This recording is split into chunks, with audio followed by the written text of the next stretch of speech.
Hello everyone, good morning to all of you and welcome to online study for five.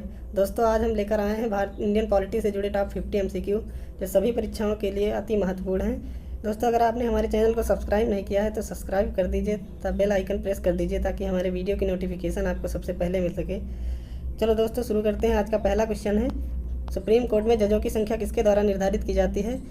तो इसका right answer हो जाएगा, supreme court में जजों की संख्या संसद द्वारा निर्धारित की जाती है। दोस्तों, अगला क्वेश्चन है, नीति निदेशक तत्वों को किस देश के संविधान से लिया गया है? ऑप्शन ए है ब्रिटेन के संविधान से, ऑप्शन बी है कनाडा, ऑप्शन सी है अमेरिका, ऑप्शन डी है आयरलैंड। दोस्तों, आपको बताना है नीति निदेशक तत्वों को किस देश के संविधान से लिया गया है। तो दोस्तों, इसका राइट आंसर हो जाएगा आयरलैंड के संविधान से। अगला क्वेश्चन है, मुख्य चुनाव आयुक्त की नियुक्ति किसके द्वारा की जाती है? ऑप्शन ए प्रधानमंत्री, ऑप्शन बी है राष्ट्रपति, ऑप्शन सी है मुख्य न्यायाधीश, ऑप्शन डी है इनमें से कोई नहीं। दोस्तों, आपको बताना है मुख्य चुनाव आयुक्त की नियुक्ति किसके द्वारा की जाती है। तो दोस्तों, इसका राइट आंसर हो जाएगा ऑप्शन बी राष्ट्रपति। अगला क्वेश्चन है, भारतीय संविधान में संशोधन का प्रस्ताव किस देश के संविधान से लिया गया है? ऑप्शन ए है रूस, ऑप्शन बी है दक्षिण अफ्रीका, ऑप्शन सी है अमेरिका, ऑप्शन डी है ब्रिटेन। दोस्तों, आपको बताना है भारतीय संविधान में संशोधन का प्रस्ताव किस देश के संविधान से लिया गया है। तो इसका राइट आंसर हो जाएगा ऑप्शन बी दक्षिण अफ्रीका।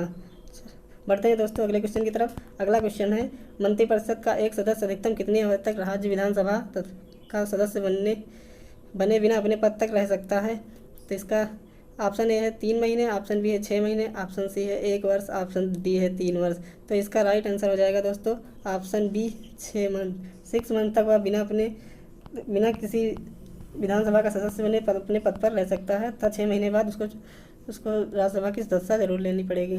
दोस्तों, अगला क्वेश्चन है, कौन सी भाषा संविधान की 8वीं अनुसूची में नहीं है? आपको बताना है कि इसमें कौन सी भाषा है जो 8वीं अनुसूची में नहीं है।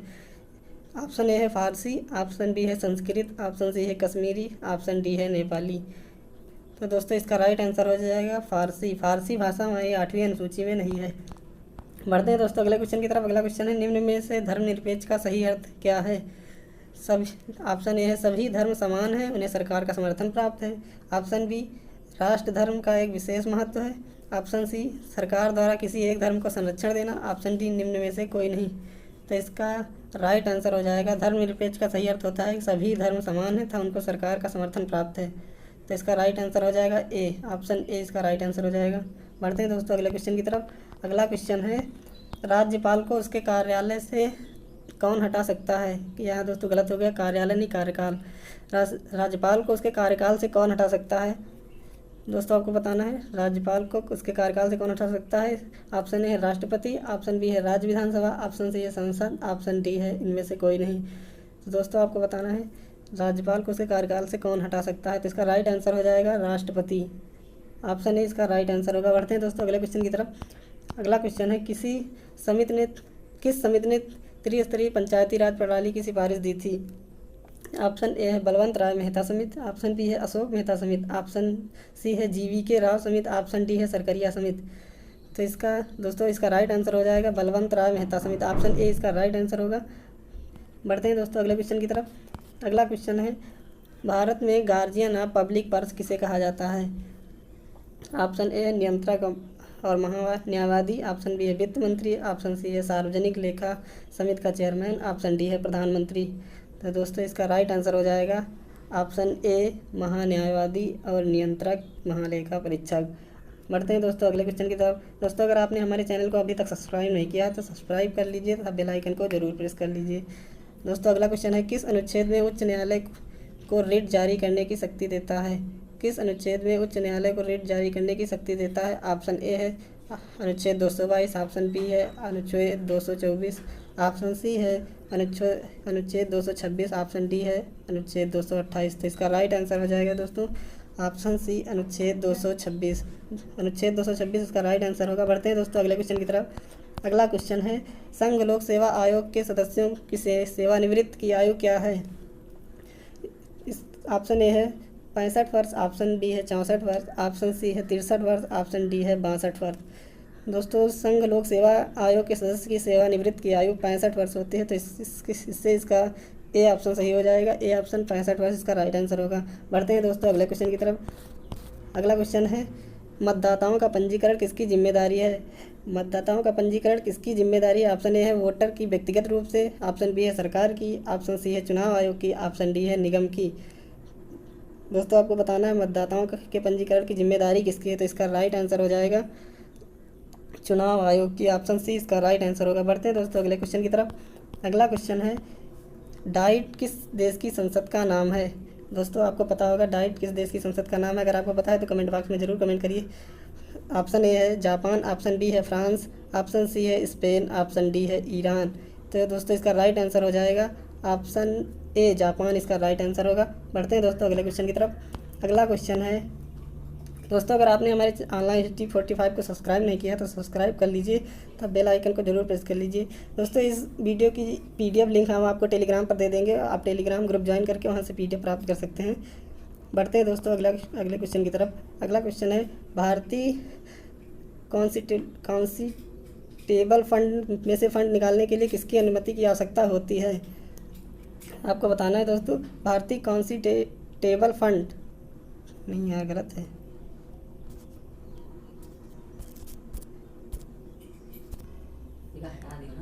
अगला क्वेश्चन है दोस्तों भारतीय कंसोलिडेटेड फंड से फंड निकालने के लिए किसकी अनुमति की आवश्यकता होती है।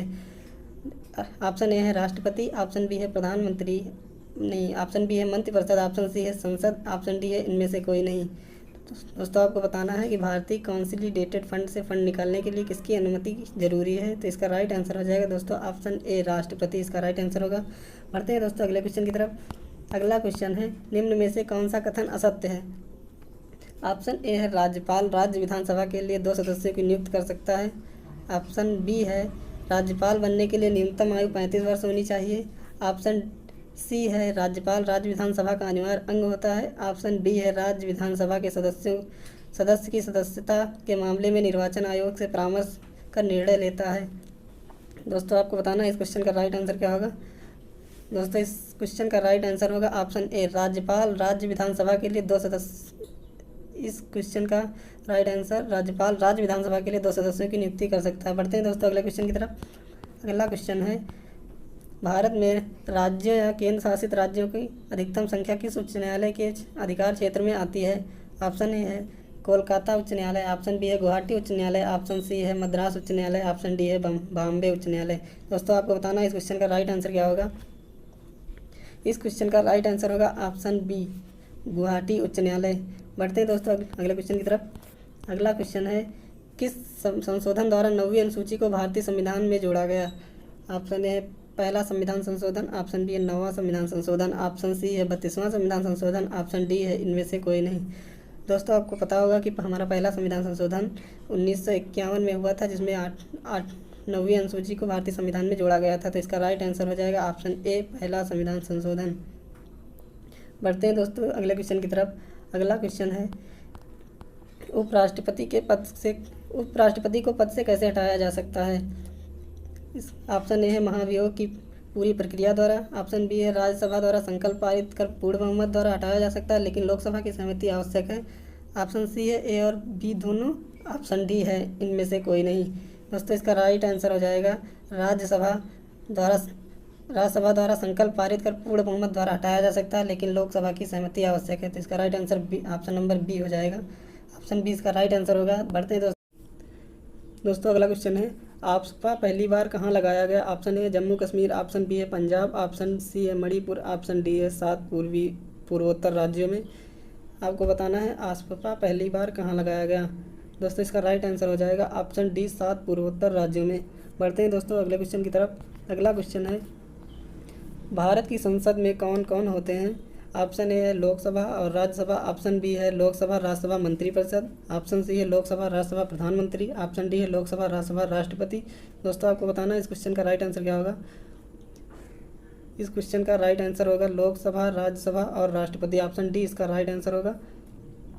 बढ़ते हैं दोस्तों अगले क्वेश्चन की तरफ। दोस्तों अगला क्वेश्चन है राष्ट्रपति पूरे देश में या इसके किसी भी हिस्से में अनुच्छेद 352 के तहत राष्ट्रीय आपातकाल किस स्थिति में घोषित कर सकता है। ऑप्शन ए है बाह्य आक्रमण, ऑप्शन बी है सशस्त्र विद्रोह, ऑप्शन सी है आंतरिक अशांति, ऑप्शन डी है 1 और 2 दोनों। दोस्तों आपको बताना है इस क्वेश्चन का राइट आंसर क्या होगा। दोस्तों इस क्वेश्चन का राइट आंसर ऑप्शन डी, ए और बी दोनों। बढ़ते हैं दोस्तों अगले क्वेश्चन की तरफ। अगला क्वेश्चन है भारतीय संविधान में के ड्राफ्टिंग कमेटी के चेयरमैन कौन थे।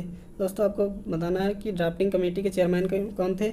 ऑप्शन ए है doctor Rajendra Prasad, option B है सच्चिदानंद सिन्हा, ऑप्शन सी है भीमराव अम्बेडकर, ऑप्शन डी है के एम मुंशी।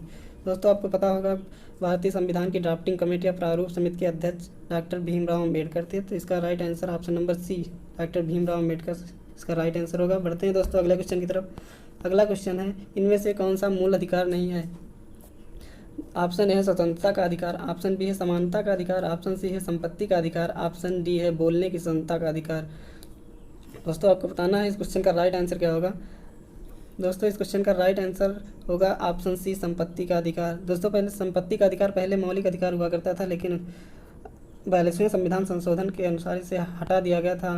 अनुच्छेद 300 में इसे कानूनी अधिकार बना दिया गया। बढ़ते हैं दोस्तों अगले क्वेश्चन की तरफ। अगला क्वेश्चन है राज्य के लोक सेवा आयोग के सदस्य की नियुक्ति कौन करता है।